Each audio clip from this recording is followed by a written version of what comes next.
Matteus 4, vers 1 tot 25. Toe is Jesus deur die Gees weggelei die woestyn in, om versoek te word deur die duiwel. En nadat hy 40 dae en 40 nagte gevas het, het hy naderhand honger geword. En die versoeker het na hom gekom en gesê, as u die Seun van God is, sê dat hierdie klippe brode word. Maar hy antwoord en sê, daar is geskrewe, die mens sal nie van brood alleen lewe nie, maar van elke woord wat deur die mond van God uitgaan. Toe neem die duiwel hom saam na 'n heilige stad en laat hom op die dak van die tempel staan en sê vir hom, as u die Seun van God is, werp u self af, want daar is geskrewe, hy sal sy engele bevel gee aangaande u, en hulle sal u op die hande dra, sodat u nie miskien u voet teen 'n klip stamp nie. Jesus sê vir hom, daar is ook geskrewe, jy mag die Here jou God nie versoek nie.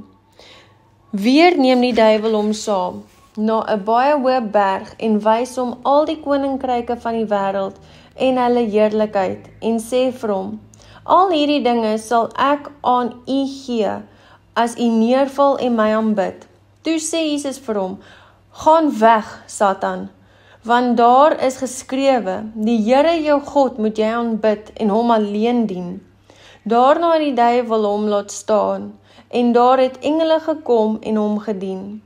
En toe Jesus hoor dat Johannes in die gevangenis gesit was, het hy na Galilea teruggegaan, en hy het Nasaret verlaat en gaan woon in Kapernaum aan die see, in die gebied van Sebulon en Naftali, sodat vervul sou word wat gespreek is deur Jesaja die profeet. Toe hy gesê het, die land Sebulon en die land Naftali na die see toe, oorkant die Jordaan, Galilea van die heidene, die volk wat in duisternis sit, het 'n groot lig gesien, en die wat sit in die land en skaduwee van die dood, vir hulle het 'n lig opgegaan. Van toe af het Jesus begin om te preek en te sê, bekeer julle, want die koninkryk van die hemele het naby gekom. En terwyl Jesus langs die see van Galilea loop, sien hy twee broers, Simon wat genoem word Petrus en Andreas sy broer, besig om 'n net in die see uit te gooi, want hulle was vissers. En hy sê vir hulle, kom agter my aan, en ek sal julle vissers van mense maak. En hulle het dadelik die nette laat staan en hom gevolg.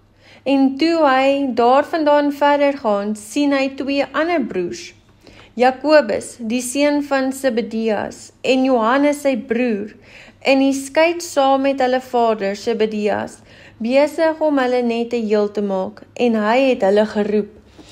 En hulle het dadelik die skei en hulle vader verlaat en hom gevolg. En Jesus het deur die hele Galilea rondgegaan en in hulle sinagogese geleer en die evangelie van die koninkryk verkondig en elke siekte en elke kwaal onder die volk genees. En die gerig aangaande hom is versprei oor die hele Sirea, en hulle het na hom gebring almal wat ongesteld was, wat gekwel was deur allerhande siektes en pyne, en wat van duiwels besete was, en maansiektes en verlamdes, en hy het hulle gesond gemaak. En groot menigtes het hom gevolg van Galilea en Decapolis, en Jerusalem en Judea, en van oorkant die Jordaan af.